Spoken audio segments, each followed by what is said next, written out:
It's time for some burning questions about the Mariners' upcoming playoff run coming up here on the Locked On Mariners podcast. Colby, hit it.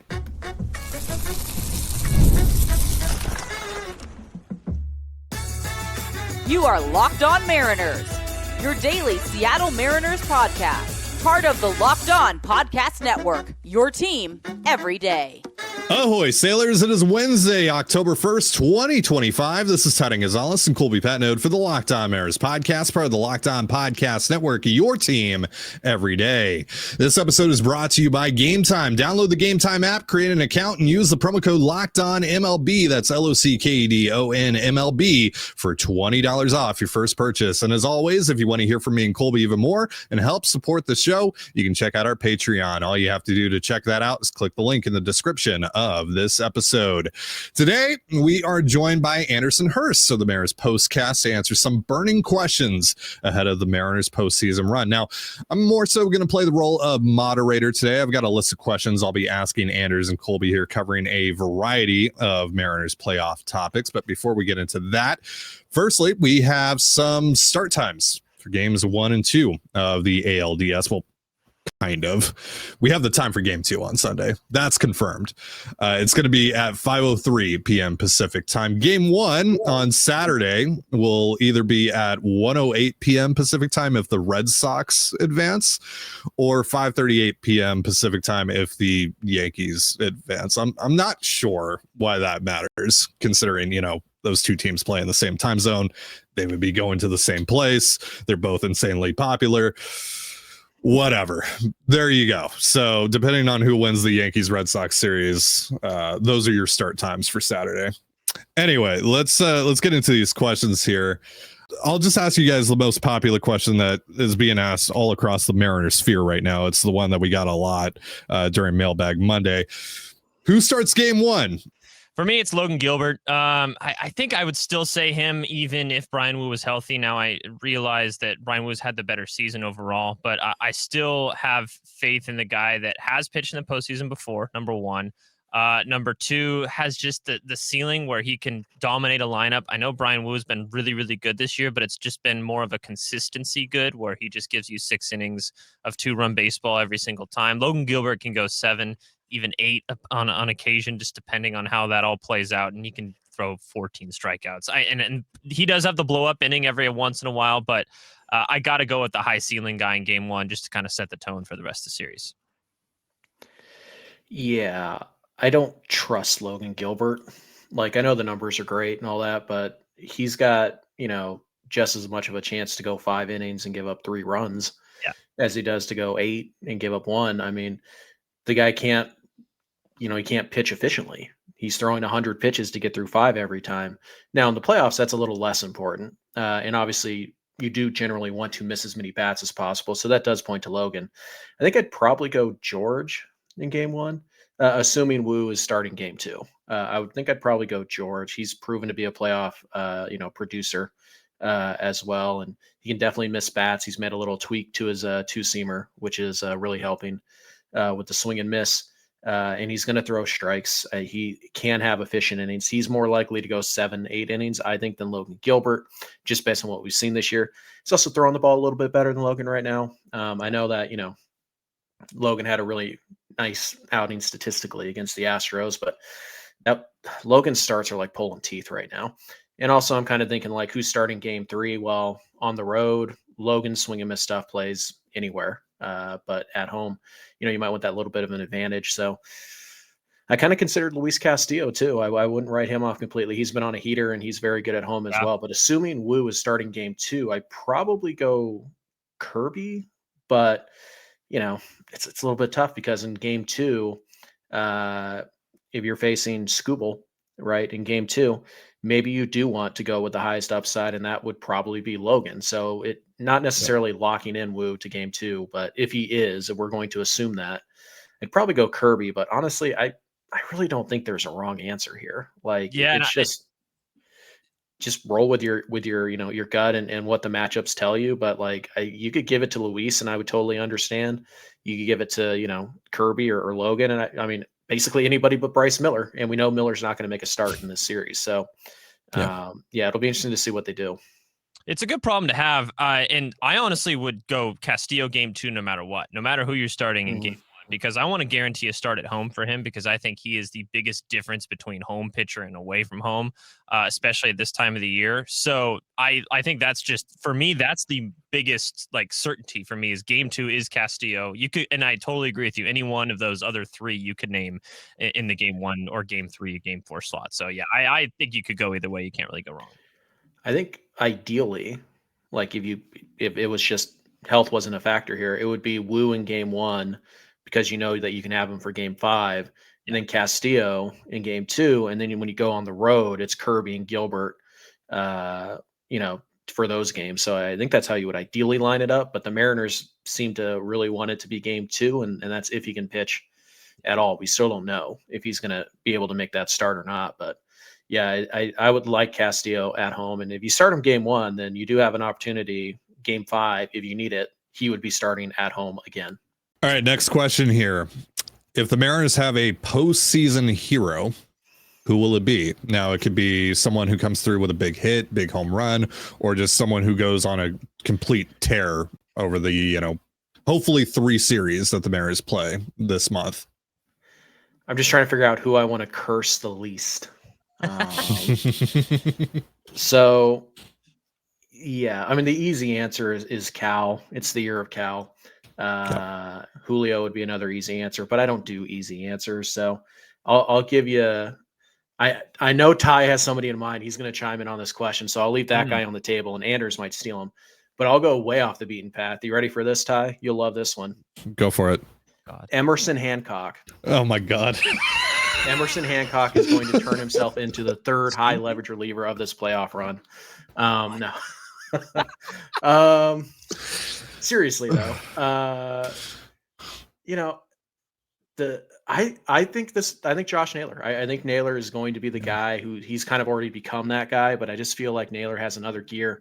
We see him in the playoffs. We've seen him with Cleveland. And we know that he brings the juice every single time. So I would say Josh Naylor continues to kind of raise his legendary status in Seattle and makes it real hard for, the ownership and the front office to try and justify not bringing him back. So I'll go with Naylor. Anders. Yeah, for me, it's Randy would be too easy of an answer because of how good he is in the postseason. It's one of my favorite stats ever. Is the minimum 100 plate appearances. He has the 3rd best OPS of all time behind Babe Ruth and Lou Gehrig, which is just crazy. But Good he's list. Trending up in a perfect time. He was Cal Raleigh before Cal Raleigh. Yeah, exactly. Right. So I'm going to stay off that one. I'm going to go with someone who could do it on both sides of the ball, who has already proven this year that he is the man for a big moment on the defensive side. And I still think that he's going to kind of be the unsung hero, as we like to do on the Mariners POSTCAST every single episode. It's going to be Victor Robles. I think he's going to play fantastic right field defense, make a couple great catches, and then he's going to scrap together, 2-hit games here and there, and then have a big home run sometime in the postseason. And I trust him a ton right now at the bottom of that lineup. He just plays his role so well. So Victor Robles for me. I love that call. Yeah. So when I think about postseason heroes, I don't think about like the faces of the franchise, right? I think about the Travis Ishikawas and Daniel Murphys and guys like that, right? So Freeze, let's go. Yes. That's right. Playoff Dom Canzone, baby. It's happening. He's so locked in right now, dude. He's so locked in. He's destroying the baseball. He's also kind of eliminated his splits problem, which is insane. Because he was even struggling against lefties this year down in the minors, but he's come up and he's hit lefties just fine. He's tormenting righties. For like the last, he's been super locked in. So I think he's gonna ride that wave of momentum into the postseason. And I think we're gonna get a couple of big Dom bombs for the playoffs. All right. We got some more questions. We're going to talk about Dan Wilson a little bit, Colby's favorite topic. We're going to talk about some key players in just a moment. But first, a reminder, this episode of the Locked On Mariners podcast is brought to you by Gametime and Monarch Money. There's nothing like catching a baseball game live. The energy, the crowd, the chance to see your team in person. But actually getting tickets, that's the tough part. Queues, login screens, surprise fees. Ugh. It takes all the fun out of it. That's why I use Gametime, the app that gives the advantage back to the fans. Gametime is fast, easy, and backed by the Gametime guarantee. You'll always get 100% authentic tickets delivered on time and at the best price. Plus, all fees are included, so the price you see is the price you get.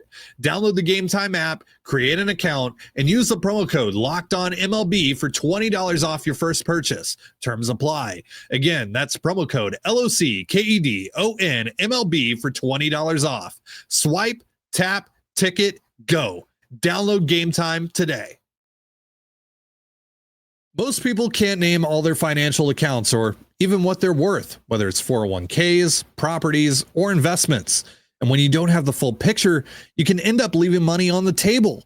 That's why there's Monarch Money. It's an all-in-one personal finance tool that brings your entire financial life together in one clean, easy-to-use interface on your laptop or your phone. Monarch is built for people with busy lives. And if you put off organizing your finances, Monarch is for you. Monarch does the heavy lifting for you. You can link all your accounts in minutes, see clear data visuals, get smart categorization of your spending, and finally feel in control of your money without ever touching a spreadsheet. Don't let financial opportunities slip through the cracks. Use the promo code LOCKEDONMLB at monarchmoney.com in your browser for half off your first year. That's 50% off your first year at monarchmoney.com with promo code LOCKEDONMLB. And you're listening to the Locked On Mariners podcast. And of course, with Anders here for instant reactions following every Mariners playoff game, be sure to tune in to the Mariners POSTCAST with Anders and Christopher Crawford, available on both the Locked On Mariners YouTube and podcast feeds. Doing some burning questions here ahead of the Mariners playoff run.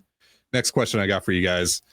Who is an under the radar key player this postseason? So obviously, not Cal, not Julio, etc. I want you guys to get deeper into your bag. Like, who of the other guys is the most important guy to this postseason run for the Mariners?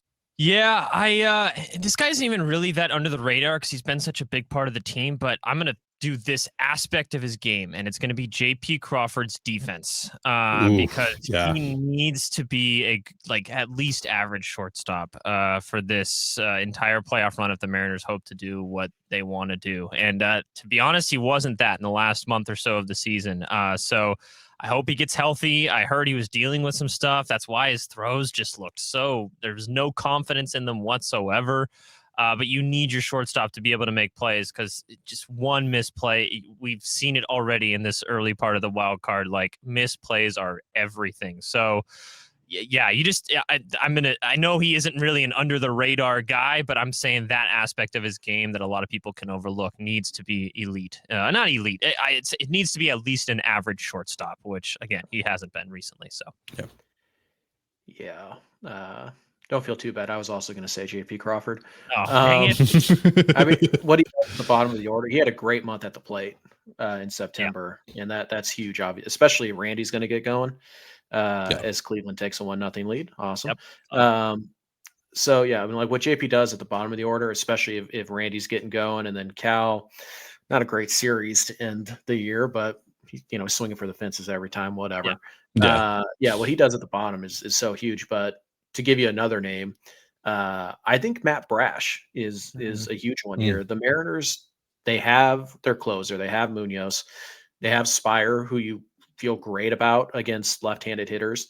Bizzardo is kind of the do-everything guy, but they don't really have that guy who, like, when you need to miss bats, that's the guy you go to. They don't have – it's supposed to be Brash, and he's shown that he can be that at times, but he's gone through long stretches where he's just getting a lot of ground balls, which is fine. Like, I mean, it's not bad. Ground balls are good too, but sometimes you need strikeouts, and that is Matt Brash's game. So when you get into these situations, runners on second and third with one out in the seventh, and you're up by one and you need a strikeout, who's that going to be? It kind of has to be Brash, especially if Dan Wilson isn't going to use Munoz before the ninth inning. So I think Matt Brash plays a huge role here. They need swing and miss stuff. I understand, he's coming back from a injury, and it's his first not even full year back from the Tommy John surgery and all that. So it makes sense that he's not quite, where he was last year, but they really could use 2023 Matt Brash for a couple weeks here, and I think that can make a huge difference in the middle of these games. Yeah, Brash is a great call. I'm going to go with a different reliever. I'm going to go with Edward Bizardo. I mean, he's been so heavily relied upon Underrated. this season. And I mean, to me, he's the unsung hero of this entire team this year. And yeah, I mean, they're going to go to him in some big spots over the course of this postseason. Probably at some times where maybe you think, they should go to Munoz here. It's probably going to be in an attempt to not burn Munoz, earlier on in games. Bizardo might have to take on, the heart of the Yankees order, the Blue Jays order, the Tigers, whatever, in the 6th or 7th inning, in a moment that could very easily flip, a game and flip a series. Yeah. So yeah, to me, it's Bizardo. So this isn't going to be Dan Wilson's first postseason, far from it, but it's his first postseason as manager. So scale of 1 to 10. 1 being not at all, 10 being absolutely. What is your confidence level in Dan Wilson? Colby, you want to start us off? I know this is your favorite topic. Favorite. 2. Like, I mean, I expected it. He's gotten better as the year goes on, as you would expect. You get used to the job and roles start to define themselves and all that, but there are times it feels like Dan can't help himself, and it's like, I'm going to bunt right here, even though I know it's stupid, just because that's what I want to do. And I'm going to trust this guy to get this last out, even though he's clearly gassed, like Carlos Vargas. I'm going to ask Vargas to get the Jeremy Pena out with the bases loaded and 2 outs. I don't trust Dan. It's one of my biggest concerns about this team is Dan going to pull the right triggers? And I don't know that he is. There's also, we've seen him be very hesitant to go with like a hands team late in games. So there's a high probability you're going to be up by 2 in the 9th inning someday. And Dan's going to be like, yeah, JP Crawford, Gino Suarez, Jorge Polanco. That's fine.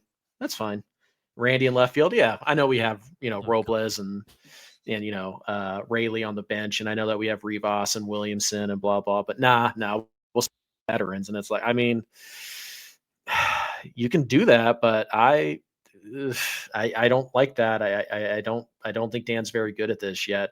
Again, he's gotten better. Mm-hmm. He's a long way off from good. And all I want my manager to do is be fine. That's all I'm shooting for. And he's not there yet. So I don't trust Dan Wilson. I mean, the culture stuff is great, but that doesn't really matter in a playoff series now, does it? This is where managers make their money. Is the in-game decisions they make in the playoffs, and I don't think Dan's very good at it yet. Now, real quick, before Anders answers here, we talked about this a little bit, you and I, yesterday, specifically with the bullpen management. The playoffs allow for things, and especially with the playoff rosters and all that, they allow for things to be a little bit more foolproof. So do you have less concern maybe about the bullpen management because he also is going to have, Bryce Miller available to him, maybe also, like a George Kirby or Logan Gilbert available to him if he wants to, it pushes him further and further away from his favorite toy Carlos Vargas. Does that help at all? 3 out of 10. Okay. Okay. There you go. I don't trust the guy. Anders. See, for me, the question you just posed there, I almost feel less confident. Now, I have a higher base level of confidence than Colby does. I've been a big Dan Wilson critic for most of the season, but I think he's done a really good job in coming around into the role, kind of learning his way through it. And I think a lot of what he was doing, I don't know this for a fact, but a lot of what he was doing was kind of playing the long game, so to speak, and it did pay off with a lot of guys, right? Let's be completely honest. Someone like Jorge Polanco, who was having a terrible May. So many people are like, why is he in this lineup? He ends up being one of your best hitters by the end of the season because he stuck with him. He's like, no, you're going to go out there every day, figure it out. Bizardo is another good example of that, by the way. Exactly. Yeah. And so, but now that you give him more options, it's like that gives you more opportunity to not choose the right one. For me, it's like I know it gives you better options, so to speak, but that means there's just less of a plug and play aspect to things when it comes to bullpen decisions specifically. But in terms of overall confidence, boy, if he's a if he's the same postseason manager as he was a postseason player, we might be in trouble, guys. At least from the offensive side of the dish for him. But no, I just had to give him that little dig there. I'd say about a 4 or a 5. I earlier in the season it would have been like a 2 or a 3, but this last month's plus stretch, I think he really has come into the role a little bit and gone to not get in the way, as kind of Colby was referencing there. Just don't get in the way of your guys. And I feel like that's kind of what he was doing in that last month of the season, or at least the last 2.5 weeks of the season. So that's kind of where I'm at with him right now, but that could easily change as soon as because playoffs are just different. You have more players to choose from, as we just said. It's less of a long game. You have to win this game right now, and I just don't know if he's going to be that urgent with things. I hope he will. I think he might, but I just don't know at this point. So I'll say about a 4. Okay, fill in the blank. The Mariners won't go on a run unless blank performs. Oh God. Julio. Yeah. I think that's an easy answer, but you saw what the Mariners did when Julio was literally the most valuable offensive player in the American League in the second half of the season. And I think that contributed to their massive run. Cal's going to put up good at bats. I think even in that last series of the season, yes, he was swinging for the fences a lot, but he still took a couple walks, had a lace double down the line. He's still doing exactly what he needs to do. His approach hasn't changed. I trust him in every single moment possible. Randy's going to be Randy in the postseason. I think Jorge Polanco is one of the most consistent hitters. A lot of those guys, the variance isn't very high, but Julio, it is. When he's on, he is on. But then when he's not, this is one of the reasons, not one of the reasons, one of the things I'm worried about with this week off is that, he was in such a good rhythm coming towards the end of the season. And I hope that doesn't go away, because we see every year how long it takes him to find it again. So it has to be Julio Rodriguez. Yeah, agreed. I've said this often this year. Cal's the most valuable player on this team. Obviously, he's the most valuable player in the American League. Julio's the most important player, because what Julio is able to do on a night in, night out basis, when he's playing at even his, 80th, 90th percentile, he can make up for 3 or 4 other players having a down game. That's how good he can be as an offensive player. So if you want to go to the World Series, if you want to win the World Series, I don't see any way you get there without Julio. At least, maybe he's not driving the car, but he's got to be riding shotgun with Cal or Randy or, somebody like that. You need a couple of stars to step up in the postseason. And Julio's star can shine brighter than anybody in baseball. So it's got to be Julio. And, I guess the good news here is that he took the All-Star. He got on a little bit of a heater right before the All-Star break. Came out of the All-Star break and was even better. So maybe that's, a good sign here, but it's Julio. You have to, we've seen this team with, great Julio, with okay Julio, and with bad Julio, and the team goes as Julio does. And that's including with Cal having a season where he hit 60 home runs. It was still Julio was driving the engine. So I do think that Julio is the easy answer there. One quick shout, Tyler, before you pop in. I think it is Julio, but someone who can carry an offense when he gets hot is Eugenio Suarez. Yes. If he starts to play like the way we know he can, man, he can literally carry the offense. So that's another kind of secondary one that I'm looking at. Yeah, and that'll just come out of nowhere. No warning signs, nothing. Nope. All right, we got a few more questions to go over here in just a moment. But first, a reminder, this episode of the Locked On Mariners podcast is brought to you by FanDuel. The NFL season is here, and FanDuel is making sure you're ready for kickoff with a can't-miss offer. Right now, new customers can bet just $5, and if your bet wins, you'll get $300 in bonus bets to use across the app. FanDuel makes every game more exciting, whether you're watching your team or just keeping an eye on your fantasy lineup. It's quick, easy, and the best way to add a little more energy to Sundays. So, are you ready to play? Download the FanDuel app now by visiting FanDuel.com to get started. That's FanDuel.com to place your first $5 bet. And you're listening to the Locked On Mariners podcast. Got a few more burning questions for Anders and Colby here ahead of the Mariners playoff run. Next up here, which potential opponent concerns you the most? Whether it's the Guardians or the Tigers, or a potential ALCS matchup, or anyone who comes down the National League pipeline in the World Series. Who concerns you the most? See, going into the playoffs, I would have easily said the Yankees. But maybe it's recency bias watching what Tarek Skubal did yesterday. Really scares me. And especially, again, like how many left-handed pitchers are in this postseason so far. You're going to see Mitch Garver against lefties, guys. I'm just putting it out there right now. You're going postseason hero Mitch Garver. Yeah. Did you guys know that he hit cleanup for a World Series champion just 2 years ago? That's right. Did you know that? Unfortunately, I did. Yes, but I don't know. Someone like that can just absolutely carve up this offense. That scares me a little bit. So again, it's probably the Yankees, but I'm going to cheat and say it's because I watched it yesterday. Tarek Skubal and the Tigers. Colby. Yeah.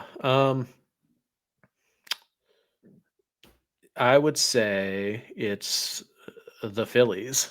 The Phillies are the best team in baseball, in my opinion. Now that's kind of cheating because you don't have to worry about them until you don't really have to worry about anything because they're in the World Series, so you're feeling pretty good. In the American League playoff field, I think Boston in particular can cause some problems for Seattle. Because they play a brand of baseball that has been difficult for Seattle to defend. They steal bases and they're athletic and they play pretty good defense, and the back end of their bullpen is very good. Now, obviously, like every other team, they have their warts, and the rotation's not incredible outside of Crochet. And they don't hit a lot of home runs, which is typically what you need. I think the leader in home runs for the Red Sox this year is Story with 26. They don't hit a lot of home runs, and typically that's what you need to do. But that ballpark, it's not a great fit for Seattle and what they like to do either. So I think Boston in the American League, maybe. But yeah, having to face Skubal twice in a 5-game series would suck. You better make sure you don't have to face him twice is kind of the point. And New York's a good one because that bullpen, my God, tons of names, no production. I think you're the best team in the American League on paper. So I think most of my fear lies in the National League, but it's the playoffs. Anything can happen. You can lose to anybody at any time, and having to face Skubal twice could be a great equalizer. And obviously playing at Fenway could be an equalizer there. And they run around and they play good defense, and they're athletic. Cleveland, even they don't strike out a lot. They make a ton of contact, and your defense is a little sus. So, they could have their own problems, but push comes to shove. I would say Boston is probably the team that I am most worried about, which is funny because nobody has mentioned the Blue Jays yet, and they were the best team in the American League this year. So I was going to, because they put the ball in play a lot. They don't strike out. That's a particularly bad matchup for someone like Logan Gilbert. That bullpen is a big weakness for them. So you want to get in there, but can you actually do enough damage against Kevin Gossman, who's been incredible, especially in the second half? Can you do enough damage against him, for example, to get into that bullpen? Toronto presents a lot of unique challenges. Boston, like you said, because they're incredibly athletic and all that, and you got to face Crochet at least twice. That's a massive problem. We just saw what he did to the Yankees in that stadium. That's ridiculous. Now put him in T-Mobile Park and see what happens. That's a little terrifying. They crushed him at T-Mobile Park last year. That's true. That's true, though. Yeah, that's true. The Mariners have actually off of him to win 2-1. Take that. And hey, Mitch Garver had a big hit against him in Fenway earlier this year. They beat Skubal twice. That is true. You can kind of spin this any way you want. Again, it all leads back to Mitch Garver. It all leads back to Mitch Garver. but yeah, Toronto doesn't have any lefties, right? So maybe we do want to face Toronto. Less Garver. Flaherty and Little out of the bullpen. I don't. Whatever. Do they have a lefty starter? I don't think they do. Anyway, so so on the AL side, it's Boston and Toronto for me for the most part. Really though, I see 10 teams here in this playoff field that I'm Yeah, I have confidence the Mariners can beat them. Philadelphia is the one exclusion though, because I look at that club even without Zach Wheeler and I go, ugh. And we saw how that 3-game series went in Philadelphia. Now that was at like the lowest moment in the season for the Mariners, but still, Philadelphia is really good. That's also a team that is built to dominate the playoffs. They hit home runs. They have great starting pitching, dominant back into the bullpen. Like that team is built for October to steal a line. So better this year. Yeah. It's crazy. So yeah, they are the best team in baseball. I agree with that. Yeah. Yeah. All right. Last two here. If the Mariners don't make it to the World Series, it will be because I have faith in the starting rotation. I have faith in most of our lineup, and you're going to get ups and downs. There's just less offense in, the playoffs in general. So you don't need to have everyone going at once. It's going to be because the bullpen before Andres Munoz wasn't good enough. And I think that's going to be the main reason. And it's an easy one because everyone points to bullpen during the postseason, but I think it's especially true with this team because that's, I think, the weak point of this team. Even you guys pointed out Eduardo Bizzardo. He was awesome throughout the entire year. Me and Chris have been always like, man, when is his arm going to fall off because of how much they use him? Yeah. Maybe we started to see that in that last series, guys, or his last 2 appearances were not great. I hope that's not a trend going into the playoffs. But if it is, then, man, you're really running out of options that you believe in heading into Andres Munoz. Spire's been nails, and Munoz has been nails, but Brash was a little iffy towards the end of the season. Same with Bizzardo. That's where someone like, I know you were joking, but you were saying Emerson Hancock.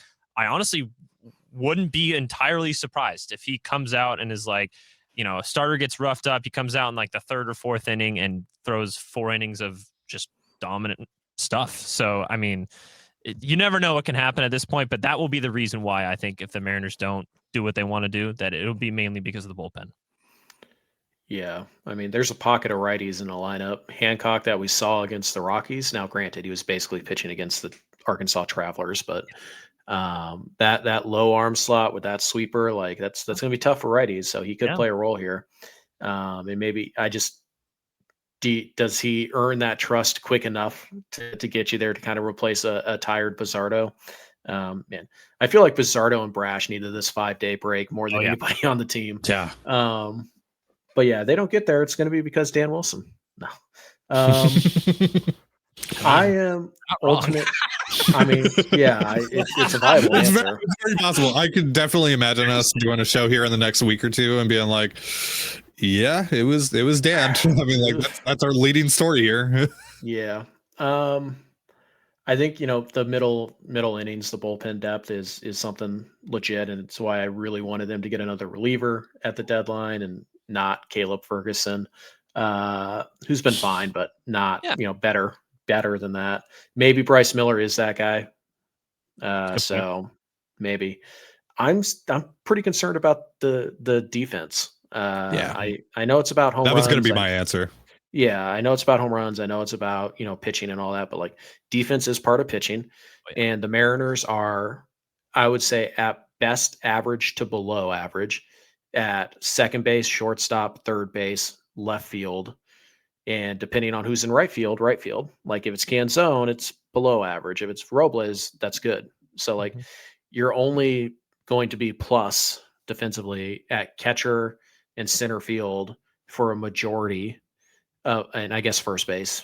Naylor's probably more above average, but it's first base defense. So I think the defense is what concerns me because I've watched Randy and I know that they're like what the 6th highest fielding percentage in like who cares about fielding percentage? It's a terrible stat.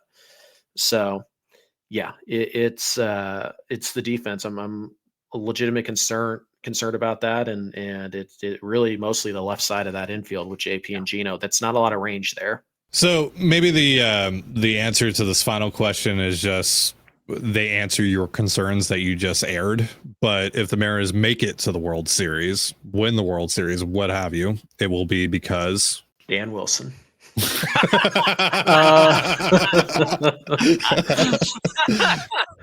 That's right. Stayed out of their way. Yep. Rug pull on all of you guys. If they win the World Series, It'll be because the starting rotation turns back the clock and is like the April 2024 version of himself. Yeah. I'll go a little more specific. And sorry if I interrupted you, Colby. I'll go a little more specific and say at least one of your 4 starters turns into a true ace, because I don't think that any one of those guys has been a true number 1 ace that you're like, we are leaning on you. We're bringing you in a high leverage situation because you are by far the best pitcher on this team. It's more of a, strength in numbers sort of situation there, but it's like 4 number 2s, I guess you could say. So, but if one of them, maybe more, but if one of them turns into a true ace, whether that's Logan, like he was in 2024, whether that's Castillo, like he was in the postseason in 2022, I could see Brian Wu taking a step up, even with his injury. And George Kirby, we saw him in the postseason in 2022 as well. If he turns into that, plus the 2023 Kirby, then if one of those 4 things happens, I think that'll be the main reason why.